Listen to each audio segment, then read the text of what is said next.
दीवार पर टंगी सास। पंजाबी में कहावत है, सास चंगी होवे या ते दीवार ते टंगी होवे। संगीता की शादी भी एक ऐसे ही घर में होती है जहां उसकी सास दीवार पर टंगी होती है। ससुर और पति शादी के पहले दिन उसे सास के फोटो के सामने ले जाते हैं, जहां ससुर जी कहते हैं, बेटा बेटा संगीता, ये तुम्हारी सास थी, बहुत नेक और भली, लेकिन थोड़ी गुस्सैल थी। गुस्सा आने पर सब तहस नहस कर देती थी, पर अब ये इस दुनिया में नहीं है। हाँ संगीता, माँ होती तो तुम इनकी कोई बात टाल नहीं सकती थी, वरना तो माँ घर में भूचाल ले आती। संगीता मन में खुश होती है कि अच्छा है कि ऐसी औरत अब इस घर में नहीं है, लेकिन दिखावे के लिए वो जैसे ही सास की फोटो के सामने हाथ जोड़कर खड़ी होती है, ये क्या?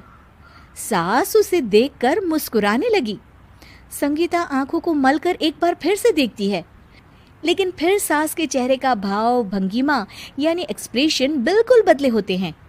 वो अपने पति और ससुर को कहती है, माँ की तस्वीर तो स्माइल कर रही है।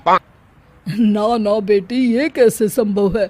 जरूर तुम्हें कोई गलती हुई होगी, ऐसा कैसे हो सकता है? लगता है तुम शादी की सारी फॉर्मेलिटी करते करते थक गई हो, तुम्हें आराम की जरूरत है संगीता।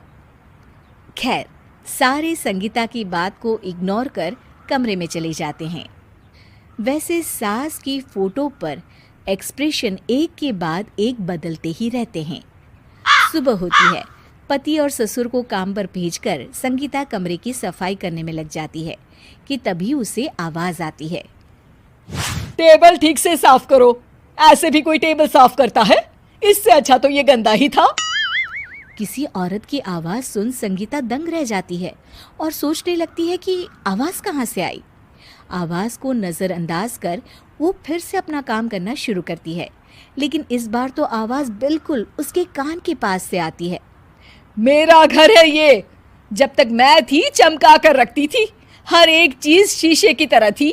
तुम्हें तो ना सफाई आती है ना कुछ पता है। क्यों तुम्हें मेरे घर की जिम्मेदारी दे दी गई है? पता नहीं तुम में मेरे बेटे को क्या दिखाई दिया। मैं होती तो एक से बढ़कर एक लड़कियों की लाइन लगा देती। अब संगीता को समझने में देर नहीं लगी कि ये आवाज किसी और की नहीं बल्कि उसकी सास की है, जो दीवार पर टंगी है। वो उसके पास जाती है और कहती है, नमस्ते सासू माँ, मुझे तो कल ही लग रहा था कि दीवार में कुछ काला है। वो दीवार नहीं, दाल होती है पगली। सही पकड़े हैं सासू माँ। तो क्या हो गया आपको जो आप यहाँ भी चैन से नहीं बैठी हैं?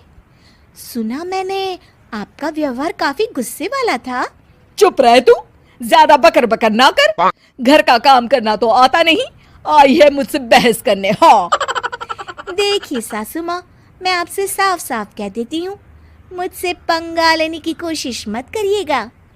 तभी पीछे से संगीता का पति आता है। अरे संगीता, किससे बात कर रही हो? कौन है वहाँ? संगीता की सास की फोटो फिर से पहले जैसी हो जाती है। आपकी माँ से कह रही थी कि मुझे काम करना आता। अरे संगीता, माना सास के ताने हर बहू को अच्छे लगते हैं, लेकिन यहाँ तो माँ है ही नहीं, तुम तो फोटो से ही। तुम भी लाजवाब हो संगीता। किसी को विश्वास नहीं होता कि संगीता अपनी मरी हुई सास की फोटो से बात करती है। वहीं आए दिन संगीता की सास संगीता को किसी न किसी बात पर आते जाते ताने देती। संगीता को भी अब सास के तानों और उनसे बात करने की आदत हो गई।